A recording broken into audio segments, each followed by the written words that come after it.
नमस्कार दोस्तों। ऐसा माना जाता है कि मानव शरीर नश्वर है। जिसने जन्म लिया है उसे एक न एक दिन अपने प्राण त्यागने ही पड़ते हैं। भले ही मनुष्य या कोई अन्य जीवित प्राणी 100 वर्ष या उससे अधिक क्यों न जी ले, लेकिन अंत में उसे अपना शरीर छोड़कर वापस परमात्मा की शरण में जाना ही होता है। इस बात से हम सब भली भांति परिचित हैं। लेकिन मृत्यु के पश्चात जब शरीर को अंतिम विदाई दी जाती है तो ऐसे में आत्मा का क्या होता है, यह बात अभी तक कोई नहीं समझ पाया है। एक बार अपने शरीर को त्यागने के बाद वापस उस शरीर में पदार्पित होना असंभव है।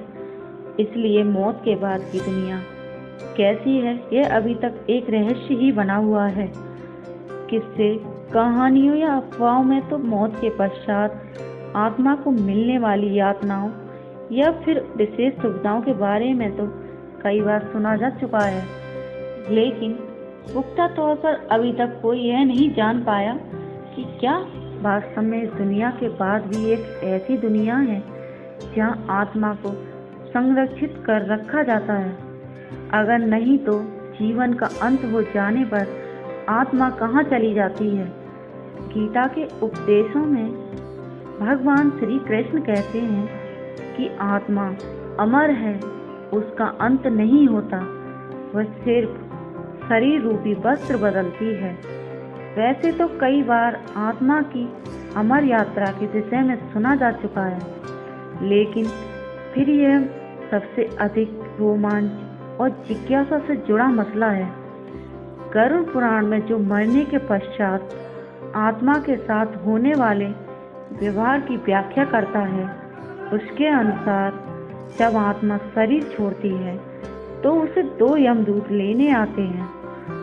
मानव अपने शरीर में जो कर्म करता है, यमदूत उसे उसके अनुसार अपने साथ ले जाते हैं। अगर मरने वाला सज्जन और पुण्य आत्मा है तो उसके प्राण निकलने में कोई पीड़ा नहीं होती, लेकिन अगर वह दुराचारी या पापी हो तो उसे पीड़ा सहनी पड़ती है। गरुड़ पुराण में यह उल्लेख भी मिलता है कि मृत्यु के बाद आत्मा को यमदूत केवल 24 घंटों के लिए ही ले जाते हैं और इन 24 घंटों के दौरान उस आत्मा को दिखाया जाता है कि उसने कितने पाप और कितने पुण्य किए हैं। इसके बाद आत्मा को फिर उसी घर में छोड़ दिया जाता है जहाँ उसने शरीर का त्याग किया था। उसके बाद 13 दिन के उत्तर कार्य तक वह वहीं रहती है। 13 दिन बाद वह फिर यमलोक की यात्रा करती है। इसे मौत का रास्ता कहते हैं।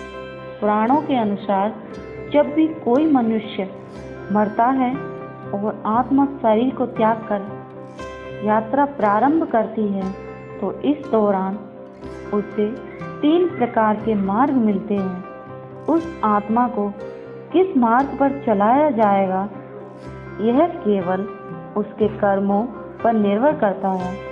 यह 3 मार्ग अर्ची मार्ग, धूम मार्ग और उत्पत्ति विनाश मार्ग। अर्ची मार्ग ब्रह्मलोक और देवलोक की यात्रा के लिए होता है, वहीं धूम मार्ग पितृलोक की यात्रा पर ले जाता है और उत्पत्ति विनाश मार्ग नरक की यात्रा के लिए बताया गया है।